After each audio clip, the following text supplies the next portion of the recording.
Italian armoured forces entered World War II with a doctrine shaped by experiences in colonial warfare and intervention in Spain, prioritising mobility and rapid manoeuvre over heavy armour and firepower. At the outbreak of the war, the most numerous tanks in Italian service were the L3 series tankettes, L333 and L335 variants, which were included in Italy's armoured units. These small, lightly armoured vehicles were designed for reconnaissance, infantry support and colonial skirmishes, roles that fit Italy's pre-war military doctrine focused on speed and economy rather than direct confrontation with enemy armour. During the 1930s, Italian doctrine viewed tankettes as an effective solution for widespread deployments, allowing for flexibility and covering vast territories at lower cost. However, reforms in 1938, prompted by lessons from foreign conflicts and the increasing threat of heavily armoured adversaries, shifted the emphasis toward more capable medium and heavy tanks. When Italy faced the well-protected British and French armour during early World War II campaigns, it became clear that the L3 tankettes were wholly inadequate for the realities of modern mechanised warfare. Their thin armour and twin machine guns could not stand up to contemporary tanks or anti-tank weapons, leaving Italian armoured forces at a severe disadvantage. This vulnerability and changing battlefield demands led to numerous attempts to upgrade, adapt and repurpose the L3, including conversions like the L3cc anti-tank variant, as Italy struggled to modernise its armour in the face of rapidly evolving warfare.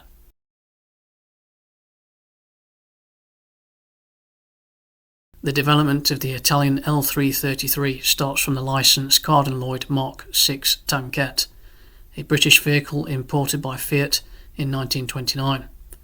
An influential design of the interwar period, and it was copied by several nations, becoming a successful export vehicle. A few prototypes of the vehicle were built under Italy's licence. Italy decided to build a copy with improvements, as they were looking for a fast tank and a vehicle that could be cheaply built to fit financial and industrial constraints. It was perfect for Italy, easy to construct, easy to maintain and repair, lightweight for transportation, speed, and small and narrow for Italy's mountainous terrain, narrow roads and wooden bridges. Italy built their first model in 1933, originally designated the CV-33. CV means carro veloce, which translates to fast tank. The tank was thinly armoured at 14mm thick at the front, only being able to sustain heavy machine gun fire. The roof, lower hull and rear had even thinner armour, only providing protection against rifle bullets and small arms. It was pretty fast for the time at 42 km per hour, fitted with a 6-cylinder Fiat Spar CV3 petrol engine with 43 horsepower. It featured a bogie suspension system, 4 small road wheels on each side, unchanged from the Carden-Loyd. Original armament was a single 6.5mm machine gun, not much in terms of firepower. Its weight, just over 3 tons, and had a crew of 2, commander and driver. There were 2 hatches in the roof for both commander and the driver. In 1935, changes were made to the design, although limited by the size and weight restrictions of the vehicle. Minor modifications were made to the armour, and it was slightly heavier. The armour featured more bolted construction than the L333 that featured riveting. This decision was made for easier repair, maintenance and ease of construction. Another change was the armament. The new model would feature the twin Fiat Rivelli Modello 14 machine guns, later replaced with twin 8mm Breda Modello 38 machine guns. To accommodate the guns, an innovative mount allowed for easier lateral and vertical aiming. Armour thickness was the same, but the weight of the vehicle was increased slightly.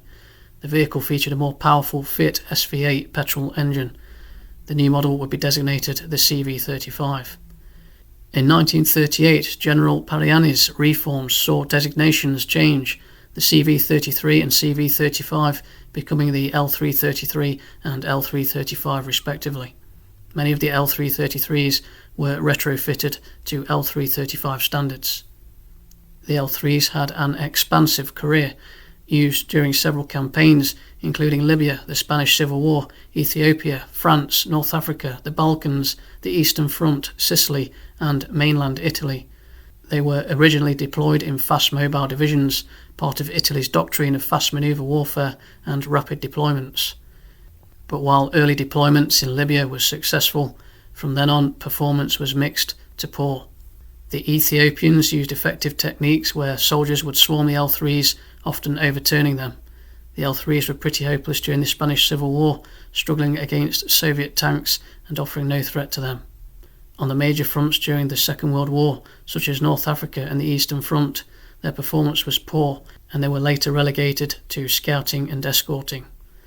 Early encounters in North Africa saw the L3s supporting groups of M1139s.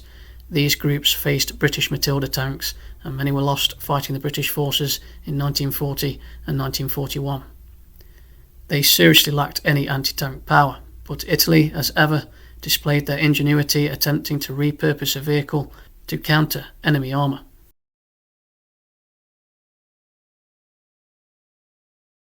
Italy knew that the L3 was inadequate after the early campaigns of World War II. The Italians sought a new weapon for the L3 tankettes to address a critical weakness. Their twin machine guns were utterly ineffective against increasingly common and better armoured enemy vehicles encountered during early campaigns of World War II. The L333 and L335 tankettes, while suitable for reconnaissance and infantry support in the 1930s, quickly proved inadequate in the face of tanks like the Soviet T-26 and British armoured vehicles, which could easily withstand machine gun fire and destroy the lightly armoured tankettes. To give the L3 series a fighting chance against armoured threats, Italian military planners initiated adaptations to mount more powerful weaponry, specifically anti-tank rifles. The Regio Esercito had found one, the Solothurn S18-1000 20mm anti-tank rifle. This was an evolution of earlier Solothurn anti-tank rifle models. Earlier models used a 20 by 138mm B cartridge, also known as the short Solothurn round.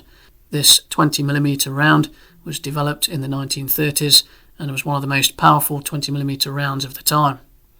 After the development of several anti-tank rifles, including the S18-100, the Swiss company Waffenfabrik Solothurn designed a new anti-tank variant known as the Solothurn S18-1000. It was made available for export by 1939. The Regio Esercito ordered several S18-1000s in 1940. The Solothurn S18-1000 featured an improved 20 by 138mm B cartridge known as the long Solothurn round. For improved firepower, the design featured a longer barrel, a muzzle brake, and improved action. This long barrel Solothurn anti-tank rifle had muzzle velocity of 910 meters per second. For penetration, there are several sources giving different values, varying from 18 to 35 millimeters of armour penetration at 300 meters. Over 1,000 of these anti-tank rifles had been built from 1939 in Switzerland. The Swiss Solothurn S18-1000 would be Italy's opportunity to mount a weapon on an L3 and provide it with anti-tank potential. In 1942, this weapon was mounted onto a small number of L3 chassis, creating the L3CC variant. The rifle was named the 20mm Fucile contro Cali S-Mod 39.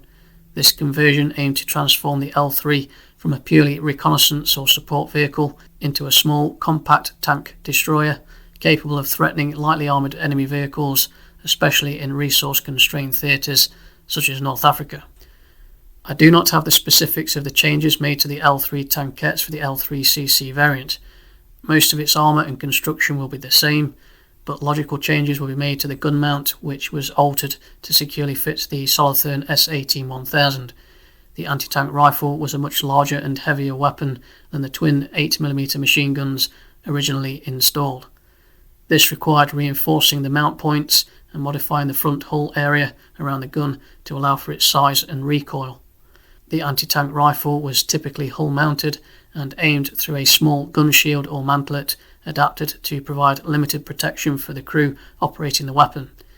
It is possible that front plate armour around the gun mount was reinforced. Stowage is likely to have been reorganised as the ammunition was bulkier with 20mm rounds rather than 8mm rounds for machine guns. Storage racks and boxes perhaps reorganised or installed to safely transport a practical number of 20mm shells, within the cramped interior of the Tankette. Any other changes may have just been minor modifications and changes in parts. With most of the design retained of the chassis from the L335 standard, the vehicle would have speed and mobility, but with very little protection.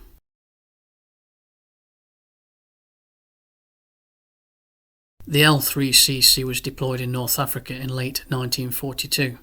How many were built is not known, but it is likely that there were only a few in a group.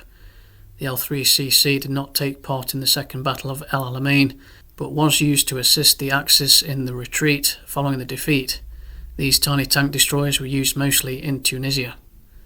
The group was attached to the 131st Armoured Division Centauro.